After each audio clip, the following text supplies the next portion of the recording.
बच्चों, पिछले क्लास में हम लोग पढ़ रहे थे cross product of two vectors और आज के क्लास में हम उसी से जुड़ा ज्योमेट्रिकल मीनिंग पढ़ेंगे।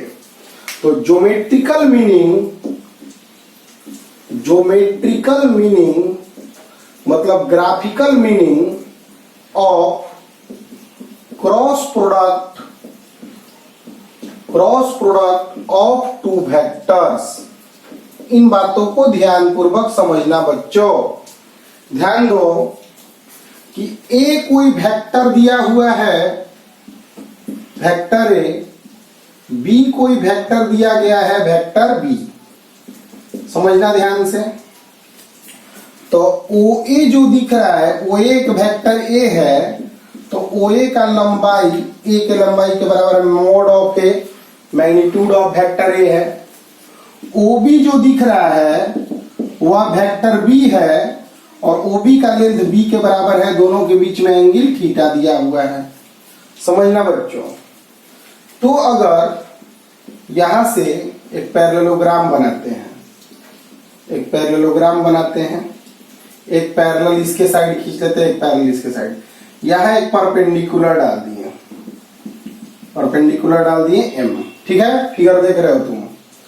अगर फिगर थीटा जो है एंगल बिटवीन वेक्टर्स है, एंगल बिटवीन वेक्टर्स दिया हुआ है, तो साइन थीटा अगर हम लिखेंगे तो bm बाई ओ बी लिखेंगे। ध्यान दो, साइन थीटा अगर लिखोगे तो p बाई एच लंब बटा कर्ण परपेंडिकुलर बाई हाइपोटेनस लिखेंगे।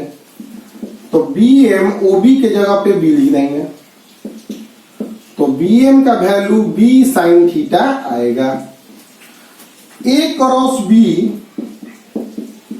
दो वेक्टर के बीच क्रॉस प्रोडक्ट जो होता है वह ए बी साइन थीटा होता है और एन कैप डायरेक्शन होता है। तो मोड लिखोगे magnitude A B sine theta होता है।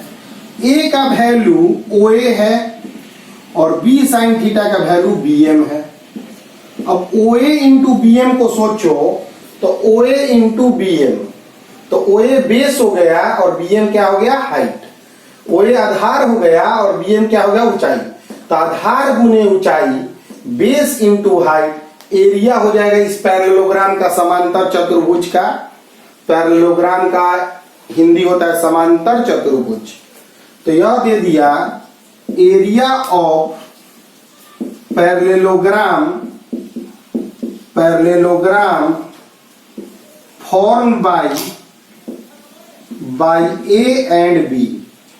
यानी कि दो वेक्टर दिया रहेगा, उसका क्रॉस प्रोडक्ट निकाल के मोड निकाल दोगे तो वास्तव में वह ए और बी से बनने वाले पैरेललोग्राम का एरिया दे देगा।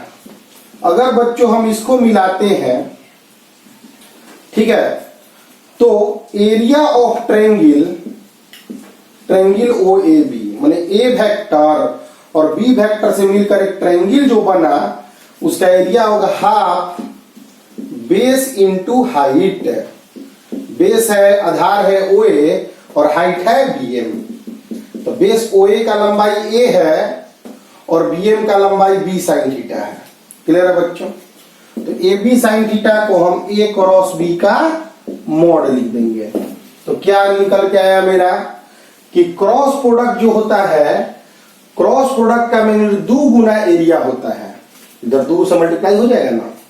ए क्रॉस बी का जो मोड आता है वो आता है 2 times area of triangle form by A and B. A vector और बी वेक्टर से मिलकर एक ट्रायंगल का निर्माण होता है। उस ट्रायंगल के एरिया का 2 गुना ए क्रॉस बी का मोड के बराबर होता है। तो क्रॉस प्रोडक्ट का ग्राफ में मीनिंग यही होता है।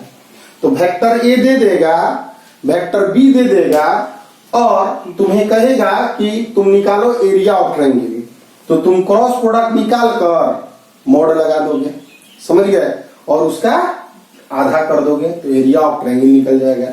और पूरा जो ए क्रॉस बी का मोड होता है वह एरिया ऑफ पैरेललोग्राम देता है। इसे बाबू नोट कर लो, आगे हम अलग चीज बता रहे हैं। देखो बच्चों, एक क्वेश्चन बता रहे हैं, बहुत ही स्पेशल क्वेश्चन है। देखो एक स्क्वायर है, एक स्क्वायर है, स्क्वायर का साइड ए दिया हुआ है, स्क्वायर का साइड ए दिया हुआ है। यहां पे एक वेक्टर है, एक वेक्टर यहां पे दिया हुआ है, एक वेक्टर यह दिया हुआ है, यह वेक्टर दिया हुआ है और यह वेक्टर दिया हुआ है। मतलब टोटल 5 वेक्टर दिए हुए हैं। इसका लेंथ तो ए है, यह लेंथ ए है, यहां से डिस्टेंस a/2 है और यह डिस्टेंस भी a/2 है। और निकालना क्या है, तो रिजल्टेंट फाइंड करना है। रिजल्टेंट स्क्वायर में हिंदी वर्ग होता है, जानते होंगे तुम लोग। तो अगर इसे हम हॉरिजॉन्टल लाइन माने, हॉरिजॉन्टल माने क्षैतिज, तो यह लाइन मेरा वर्टिकल लाइन होगा।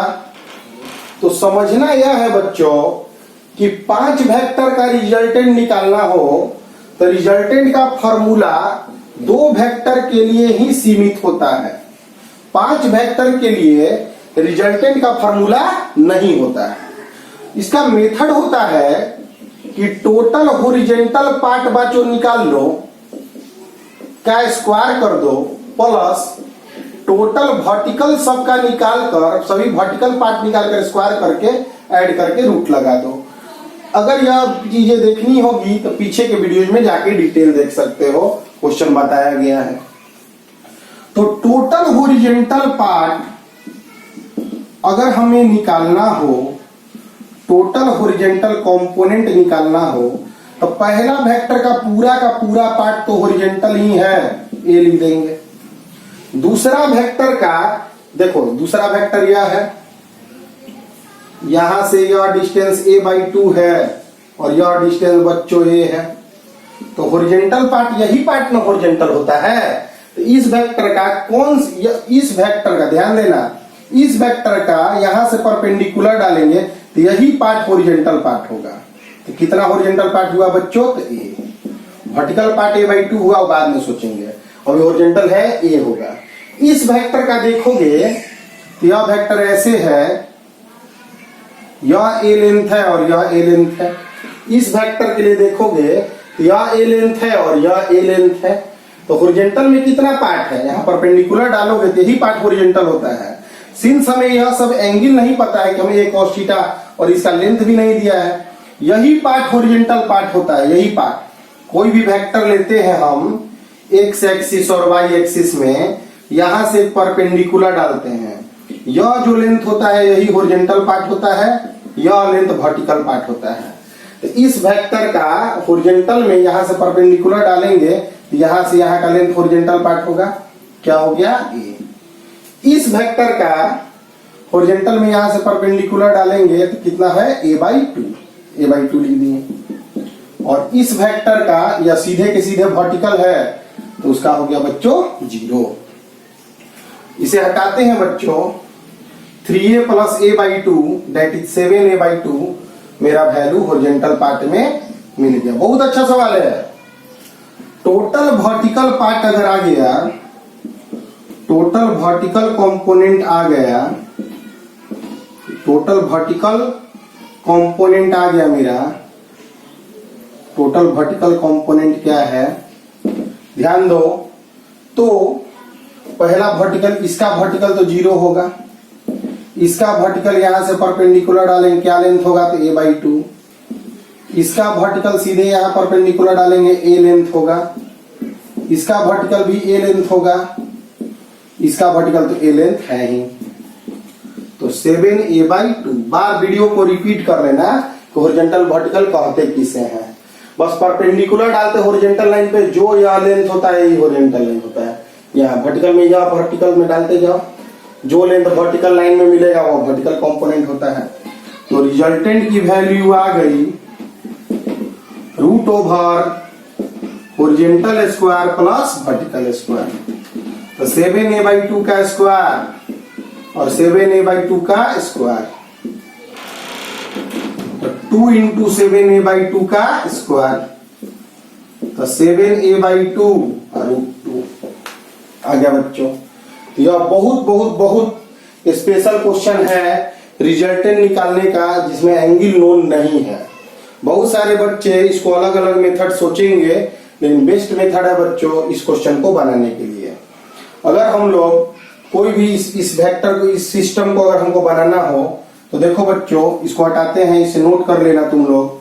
देखो, अगर हमें इसे एक्स एक्सिस मान लें, हॉरिजॉन्टल पार्ट को हम एक्स एक्सिस मान लें और वर्टिकल को हम वाई मान लें, तो फर्स्ट इसको मान तो फर्स्ट, इसको सेकेंड, इसको थर्ड, इसको फोर्थ और इसको फिफ्थ वेक्टर मान रहे हैं। तो फर्स्ट वेक्टर अगर लिखेंगे तो ए उसका लेंथ है और एक्स एक्सिस की वजह से ए आई होगा।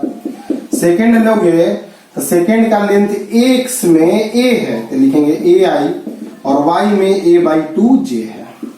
थर्ड का लिखोगे तो थर्ड यह वेक्टर है, उसका एक्स में लेंथ ए है और वाई में भी लेंथ ए है, वाई में लेंथ हुआ तो लिखेंगे ए आई प्लस ए जे। फोर्थ वेक्टर लिखेंगे तो इसका एक्स में लेंथ ए बाई 2 है तो लिखेंगे ए बाई 2 आई प्लस वाई में लेंथ ए है, ए जे। फिफ्थ लिखेंगे तो ए जे, सीधे के सीधे ए है। समझ गया बच्चों? अब रिजल्टेंट में सबको ऐड करके रिजल्टेंट का मैग्नीट्यूड निकाल सकते हो। तो यह भी तरीका हो सकता है इस क्वेश्चन को बनाने का, लेकिन बहुत ही शानदार क्वेश्चन है, इसलिए इसको बाबू नोट कर लोगे, घर पर प्रैक्टिस कर लोगे। वेक्टर के थ्योरी में अभी तक जो नॉर्मल से थ्योरी क्लासेज गए हैं, तुम लोग अभी बाबू आईएससी के पढ़ाई को स्टार्ट कर रहे हो तो नॉर्मल सा पढ़ाई ही दे रहे हैं, धीरे धीरे चीजों को आगे बढ़ाएंगे। मोशन चैप्टर्स के बाद तुम्हें पढ़ाई अच्छा लगने लगेगा, लेकिन तब तक तुम्हें धैर्य रख के जुड़ना पड़ेगा। Compare to unit and measurement vector में क्लासेस ज्यादा अच्छी लगने लगती हैं, और अगर जो बच्चा पढ़ रहा है और मोशन में और अच्छा लगने लगेगा, उसके बाद और अच्छा लगने लगेगा। ध्यान दो बच्चों, parallelogram law of vector addition. ध्यान दो बच्चों, ए एक वेक्टर है, समझना। ए एक वेक्टर दिया हुआ है, बी एक वेक्टर दिया हुआ है, हमें ए और बी को ऐड करना है। तो ट्रायंगल मेथड हमें बताता है कि ए जहां खत्म हुआ वहीं से बी शुरू कर दो। तो बी शुरू करोगे तो बी ऐसे है ना, इसी के पैरेलल यहां बी खींच दो। यह तुम्हारा बी, यह अगर बी है तो यह भी बी है, तो यह ए हुआ, यह बी हुआ, तो यही तुम्हारा आर होता है। आर मीन्स क्या? रिजल्टेंट ए प्लस बी। तो इसका मतलब है कि अगर किसी पैरेललोग्राम के दो साइड वेक्टर ए और वेक्टर बी है, तो एक डायगोनल जो कि इनके इनिशियल पॉइंट से शुरू हो रहा है, वही तुम्हारा रिजल्टेंट देते हैं।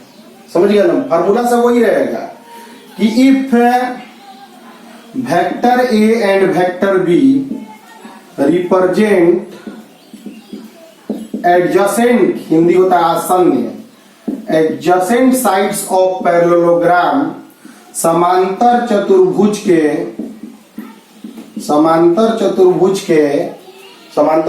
के दो आसन्न भुजाओं को, एडजेसेंट साइड को वेक्टर ए और वेक्टर बी प्रदर्शित कर रहा है, देन डायगोनल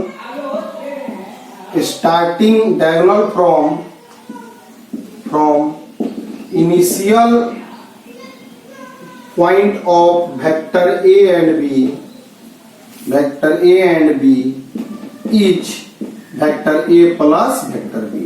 यही तुम्हारा पैरेललोग्राम ला है कि अगर किसी पैरेललोग्राम में समांतर चतुर्भुज में दो भुजाएं ए और बी को प्रदर्शित कर रही हैं, तो एक डायगोनल ए प्लस बी होगा और दूसरा डायगोनल जो होता है, यह जो डायगोनल होगा यह बी माइनस ए होगा। कैसे यह बी माइनस ए होगा? तो माइनस ए करोगे तो इधर लोगे माइनस ए, बी ऐसे लोगे, इसे हम मिलाओगे तो यह बी माइनस ए हो जाएगा, यही बी माइनस ए।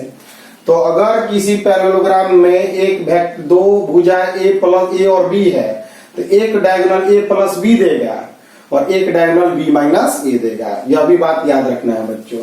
यही parallelogram law of vector addition है। ज्यादा सोचो मत, बस सोचो यह कि एक पैरेललोग्राम बना दिया, समांतर चतुर्भुज बना दिया। एक वेक्टर ए दिखा रहा है, एक वेक्टर बी दिखा रहा है। तो यह जो वेक्टर होगा ना बच्चों, यह vector A plus vector B होगा, ठीक। और यह जो होगा एक और डायगोनल बच गया, विकर्ण एक और बच गया। डायगोनल मतलब विकर्ण क्या होगा, डायगोनल में होता है विकर्ण, वह होता है बी माइनस ए। क्लियर है बच्चों? तो इसे बाबू नोट कर लोगे। Parallelogram law of vector addition क्या है कि अगर दो वेक्टर पैरेललोग्राम के दो एडजेसेंट साइड को रिप्रेजेंट करते हैं तो एक डायगोनल दोनों वेक्टर के सम को और एक वेक्टर दोनों वेक्टर के माइनस को रिप्रेजेंट करता है। इसे बच्चों नोट कर लोगे, बहुत बहुत इंपॉर्टेंट थ्योरी है यह भी, ठीक ना। सभी बातों को नोट करते जाओगे तो ही आगे बढ़ सकते हो। एक और न्यूमेरिकल क्लास अभी दे रहे हैं, एक और न्यूमेरिकल का क्वेश्चन बता रहे हैं। ध्यान दो बच्चों, एक कैरम बोर्ड है, कैरम बोर्ड है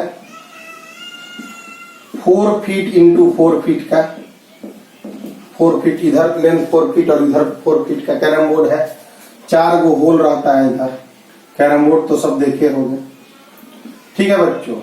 यहाँ पे क्वीन है सेंटर पर, यहाँ स्ट्राइकर लाइन से क्वीन को हिट किए, सामने वाले दीवार पे जाके टकराया और टकरा के वापस यहाँ पे पीछे वाले होल में चला गया। तो बताना है हमें ए बी का लेंथ क्या होगा और बी सी का लेंथ क्या होगा। तो समझो बच्चों, यह तो पूरा का पूरा 4 फीट है, 4 फीट, और यह सेंटर पे है तो यह 2 फीट का होगा। जितना एंगल पे यहाँ टकराया होगा इतना ही एंगल पे रिबाउंड कर गया होगा, थीटा थीटा। ए बी तभी निकाल सकते हो जब यह लेंथ पता है, नहीं पता है तो एक्स मान लो। और यह पूरा का पूरा 2 है, पूरा 4 माने हैं तो यहाँ से आधा हो गया 2 में से यहाँ से लेके यहाँ x मान लिए, तो बचा हुआ 2 माइनस एक्स हो गया। ध्यान दो बच्चों क्वेश्चन को। तो अगर इस फिगर में tan थीटा निकालते हो तो लिखोगे 2 बाई एक्स।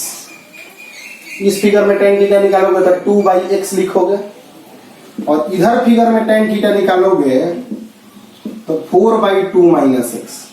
यह थीटा और यह थीटा बराबर होगा परावर्तन का नियम, लॉ ऑफ रिफ्लेक्शन पढ़े होगे कि जितना एंगल पे टकराता है उतना एंगल पे रिफ्लेक्ट कर जाता है।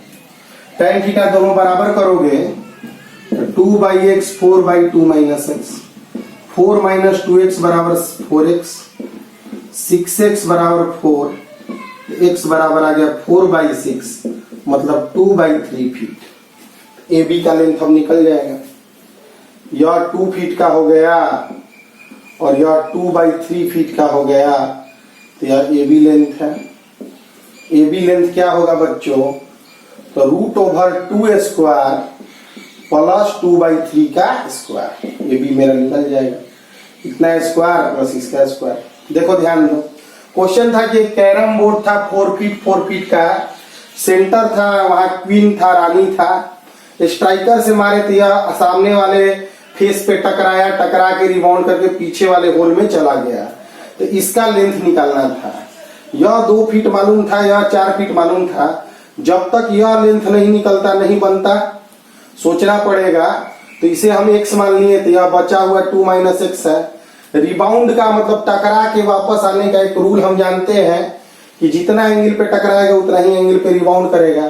तो यहाँ पे एक ट्रायंगल का निर्माण हो रहा है और यहाँ पे एक ट्रायंगल का निर्माण हो रहा है। इसमें तुमको x निकालना है, जबकि इसका लेंथ पता है, तो तुम्हें p पता है, b नहीं पता है, तो tan थीटा यूज कर लिए। इधर tan थीटा यूज किए, दोनों tan ही थीटा है तो बराबर कर लिए। x का वैल्यू निकल गया, x का वैल्यू निकलने के बाद यह पता चल गया।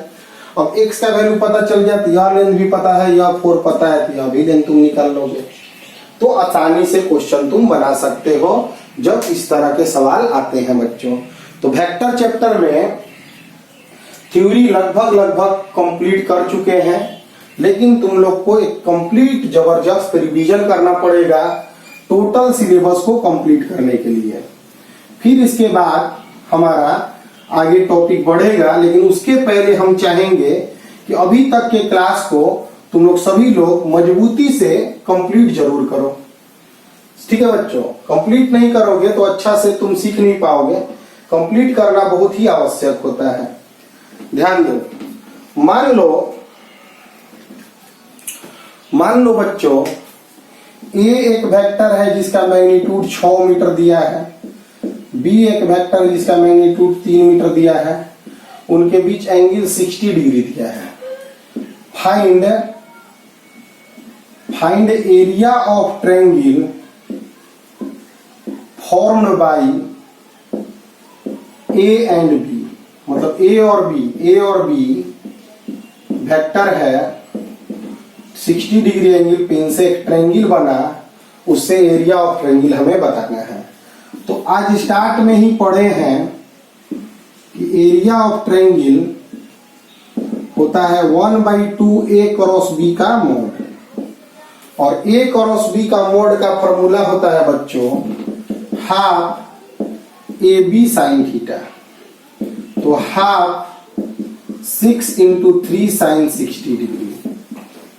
तो 6 × 3, यहां काट दो 3, तो 3 हो गया, √3/2, तो 9√3/2 स्क्वायर यूनिट।